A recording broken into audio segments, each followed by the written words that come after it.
Bienvenue sur Géopolitis. La Chine est en train de devenir ou de redevenir le gendarme de l'Asie. Petit à petit, elle prend ou reprend le contrôle de toute la zone Pacifique. À telle enseigne que l'on parle, en termes géopolitiques, de la nouvelle guerre du Pacifique. Face à face, l'Amérique, première puissance militaire mondiale, pour quelque temps encore, et la Chine, deuxième puissance militaire qui sera, dit-on, la première dans une prochaine décennie.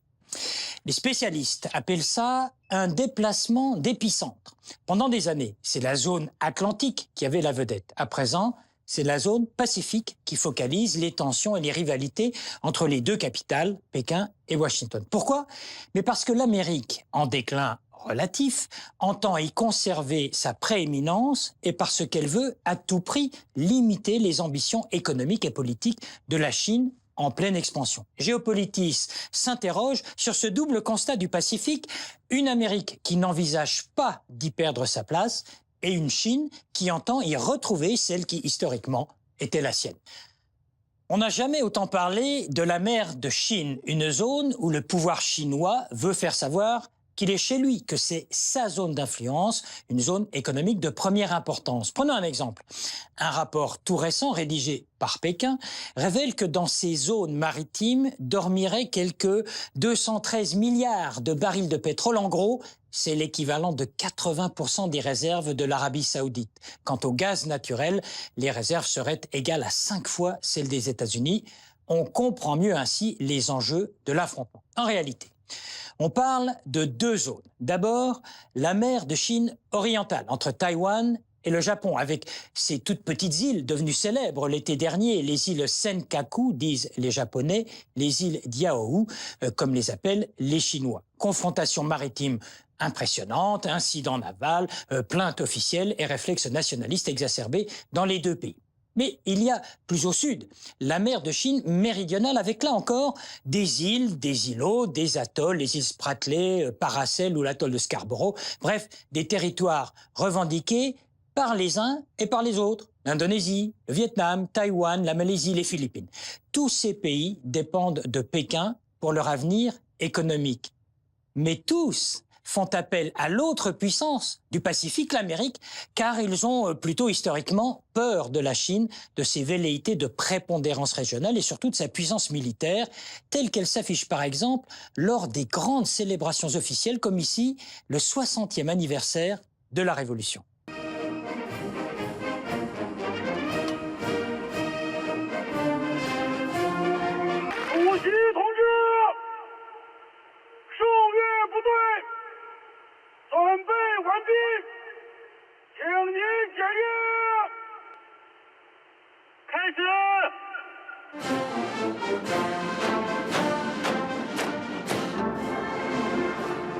Face à l'empire militaire chinois, voilà donc les Américains qui renforcent leur présence dans le Pacifique et multiplient les partenariats et alliances. La Chine, elle, y voit une attitude hostile.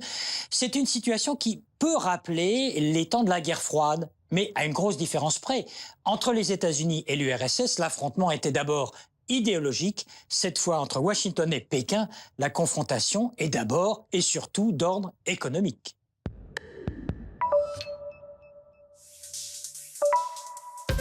C'est fait, la Chine a rejoint le club des rares pays dans le monde à pouvoir compter sur un porte-avions en activité. Le Liaoning, du nom de la province où il a été finalisé, est un bâtiment de 67 000 tonnes. Son baptême, tout récent, dans le port de Dalian, a donné lieu, en présence du président chinois, à une extraordinaire démonstration de force, quand bien même les capacités opérationnelles du porte-avions et surtout de sa flotte aérienne ne sont pas encore au meilleur niveau.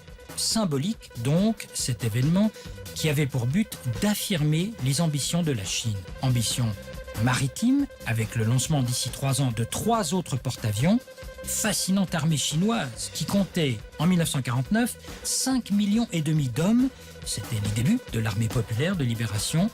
Réalisme oblige, les effectifs ont été réduits dans les années 70. On est passé à 4 millions de soldats, puis 3 millions 20 ans plus tard. Actuellement, l'APL mobilise 2 300 000 hommes. C'est la première armée mondiale en effectif. Au niveau technologique, les progrès ont été fulgurants. La Chine dispose d'avions intercepteurs de la 4e génération. on en a plus que la Russie. Le pays, puissance nucléaire, est équipé d'une défense antiaérienne parmi les plus sophistiquées du monde, sans oublier ce qui donne des migraines tant aux spécialistes russes qu'à leurs collègues américains, sans oublier ces fameuses académies et écoles militaires chinoises qui reprennent à leur compte, en les adaptant aux réalités chinoises, tous les nouveaux concepts militaires étrangers. C'est un choix. Entre l'Atlantique et le Pacifique, les Américains ont opté pour le rééquilibrage. C'est dans le Pacifique que 60% des forces américaines seront bientôt concentrées, contre 50% actuellement, seront concernées par ce repositionnement stratégique, 6 porte-avions, ainsi que la majorité des croiseurs, destroyers et sous-marins. À terme, on pense que 285 bâtiments américains seront présents dans la zone d'ici 2020. Actuellement, les 2/3 des Marines américains sont déjà déployés dans cette région pacifique, notamment au Japon, 40 000 hommes, ou en Corée du Sud, avec 28 000 GIs. Des effectifs qui seront renforcés alors que les dernières forces américaines quittent l'Irak, tandis que d'autres entameront à la fin de cette année leur retrait d'Afghanistan. Par ailleurs, les États-Unis veulent poursuivre et renforcer leur politique de partenariat avec divers pays de la région. C'est le cas avec les alliés traditionnels, le Japon, l'Australie, mais aussi les anciens adversaires, comme le Vietnam. Dernière initiative américaine, développée lors du récent sommet de coopération économique Asie-Pacifique, un projet de zone de libre-échange réunissant 10 pays de la région, totalisant 1/3 du PIB mondial, les États-Unis, l'Australie, le Chili et le Japon, entre autres. Mais pas la Chine.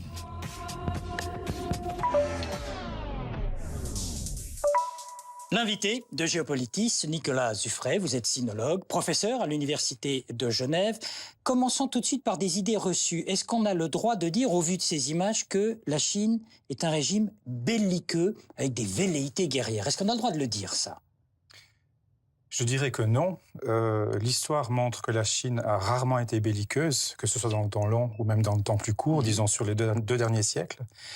Je rappellerai qu'il est difficile de trouver un conflit hors de la sphère d'influence chinoise qui aurait été déclenché par la Chine, que ce soit contre des régimes de la région ou des régimes, encore moins des régimes occidentaux. Et même depuis 1949, c'est-à-dire depuis la fondation de la République populaire, la Chine a finalement été engagée dans assez peu de conflits. Il y a eu la Corée, il y a eu le Vietnam en 1979. Il n'y a pas eu grand-chose d'autre. Mais elle a le sentiment d'avoir été humiliée quand même. Oui, alors le sentiment d'humiliation, il est... Ça ne veut pas dire qu'on a envie de faire la guerre, mais on a envie de se défendre quand on a connu l'humiliation. Exactement, avec un esprit de revanche qui est peut-être quelque chose de nouveau aussi. C'est vrai que la Chine, depuis 1839, donc la défaite, enfin la guerre contre l'Angleterre, a connu un siècle catastrophique jusqu'en 1949, avec un ennemi principal, le Japon, ce qui explique aussi un certain nombre des circonstances actuelles. C'est un siècle d'humiliation, plus jamais ça. Ça explique d'une part que la Chine se considère comme ayant le droit d'avoir une armée forte et digne de ce nom. Ça explique aussi probablement une partie des gesticulations actuelles. Et comme vous le disiez, c'est sa sphère d'influence. Oui, il ne s'agit pas là pour la Chine d'aller loin ou dans l'Atlantique. C'est le Pacifique, c'est chez elle. Vous vous souvenez des missiles soviétiques à Cuba? Oui. Voilà. Comment ont réagi les États-Unis? Il faut s'imaginer qu'actuellement la Chine a, dans des distances tout à fait comparables, voire moindres, 3-4 fois Cuba. Vous avez des dizaines de milliers de soldats américains en Corée du Sud, la même chose au Japon. Vous avez les Philippines qui sont pas très très loin non plus, avec des bases américaines. Taïwan, il n'y a pas de base américaine, mais enfin c'est quand même aussi sous la coupe des... Enfin, il n'y a pas de missiles nucléaires directement pointés sur la Chine. Du moins, on ne le sait pas. Je ne pense pas, en tout cas on ne le sait pas, mais si on regarde la façade maritime chinoise, du point de vue chinois et pas d'un point de vue occidental, il y a quand même un peu les autorités chinoises, les militaires, les stratèges peuvent avoir quand même un sentiment d'enfermement pour les raisons que je viens d'indiquer. Toute cette façade est quand même dominée par les États-Unis avec leurs alliés donc dans la région. Alors d'où cette gesticulation militaire assez impressionnante, hein. Encore une fois, on a vu les images, voilà ce porte-avions. Alors vraiment, le monde entier est convié à l'inauguration de ce porte-avions, à la mise en service. Il y a un côté très démonstratif pour plaire à qui? Au peuple chinois, pour plaire à l'armée chinoise elle-même? Il faut contenter tout le monde? Il y a un côté pour rassurer? Il y a un côté démonstratif qui s'explique probablement par la volonté de montrer que la Chine est une puissance qui monte. Ça, c'est quelque chose qui est tout à fait évident, et puis ça correspond dans une certaine mesure à une réalité. Il y a probablement aussi une volonté de montrer que l'armée en tant que telle est puissante, et ça, c'est aussi un message qui est à destination interne. Pourquoi elle n'est pas si homogène que ça, cette armée ? D'abord, elle est tellement grande. L'armée elle est relativement homogène, mais elle est quand même secouée par toutes sortes de clivages. Le mot est peut-être un petit peu exagéré, mais en tout cas de tensions. Alors vous avez les oppositions classiques entre armée de terre, armée de mer, etc. Ouais.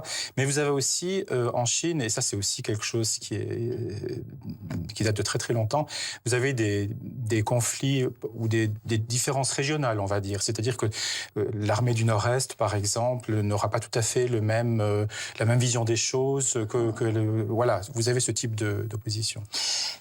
Parlons un peu de ce réflexe on va appeler ça un réflexe nationaliste. La Chine n'est pas la seule, mais on a le sentiment que ça agite beaucoup de gens en ce moment en Chine, c'est vrai ? Et est-ce que ça a un lien avec cette remilitarisation ou ce redéploiement ? Il n'y a pas de lien direct. Le nationalisme en tant que tel, ça existe au cœur de l'appareil communiste chinois qui se veut international, mais qui est en fait très nationaliste depuis les débuts.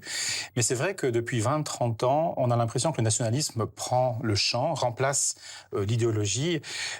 Plus grand monde aujourd'hui en Chine ne croit aux valeurs communistes. Ah bon, donc il y a une substitution. Il y a une sorte de substitution. On maintient le système. Exactement. Il y a une tentation de la part du régime de remplacer un certain nombre de valeurs communistes, on va dire ça, ou maoïstes. Un peu obsolètes, disons. Un peu obsolètes.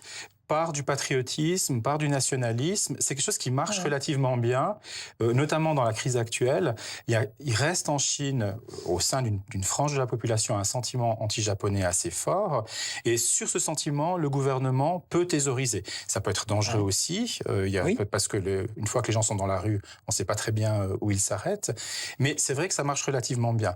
Et puis, on pourrait tout à fait imaginer qu'en période de crise économique grave, un gouvernement jusqu'au boutiste puisse oublier un petit peu le pragmatisme qui marque généralement la vie politique et économique chinoise depuis un certain nombre de décennies, pour s'engager dans des entreprises très dangereuses. Est-ce qu'on a le droit de dire que dans 20 ans, la Chine est la première puissance militaire du monde ? Et si oui, est-ce qu'il faut s'en inquiéter ? Je répondrai que non, pas en tout cas dans un délai aussi bref. Je rappelle qu'aujourd'hui, le budget militaire chinois, selon la fourchette haute, disons, c'est à peine un quart du budget militaire américain.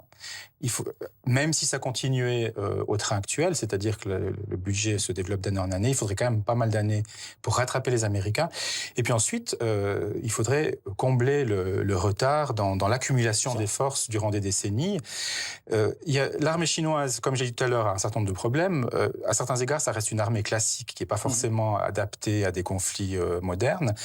Beaucoup d'officiers s'occupent d'autre chose que de stratégie militaire ou d'entraînement des troupes. Il y en a qui font du commerce. Ils font des affaires. Et puis, ce sur quoi il faut insister, c'est une armée qui n'a pas été engagée dans des conflits depuis très longtemps. Les Américains sont quasiment perpétuellement en guerre d'une façon ou d'une autre. Le dernier conflit d'une certaine importance où la Chine a été impliquée, c'est cette guerre du Vietnam dont je parlais tout à l'heure, en 1979. Donc ça fait quand même plus de 30 ans. Il y a là certainement aussi, au plan de l'expérience, un manque qu'il est difficile de combler comme ça par de l'entraînement. Merci Nicolas Dufray. Je rappelle que vous êtes sinologue, professeur à l'Université de Genève. Merci à vous. Merci beaucoup.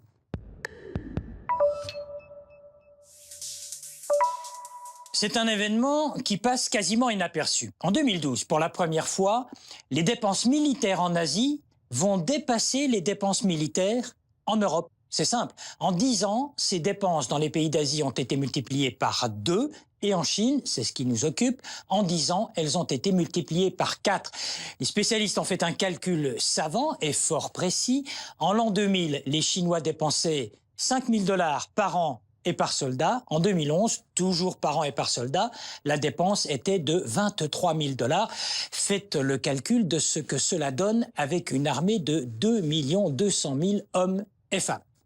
Autre donnée géopolitique, il y a 7 ans, L'événement, c'était que la Chine venait de dépasser le Japon quant au titre de premier budget militaire d'Asie. Aujourd'hui, la Chine est au 2e rang mondial, juste derrière les États-Unis, à ce rythme.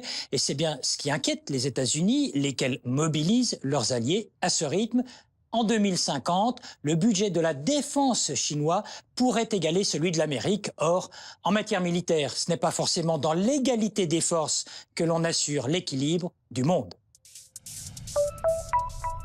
Et sur la page web de Géopolitis, préparée par David Nicole, vos questions à notre invité en vidéo: comment la Chine se réarme, des éléments de cartographie pour visualiser cette zone pacifique, vue du passé ou la vraie guerre du Pacifique il y a plus de 60 ans, les sites les plus informatifs, les possibilités de podcaster cette émission. Et vous êtes toujours les bienvenus sur Géopolitis.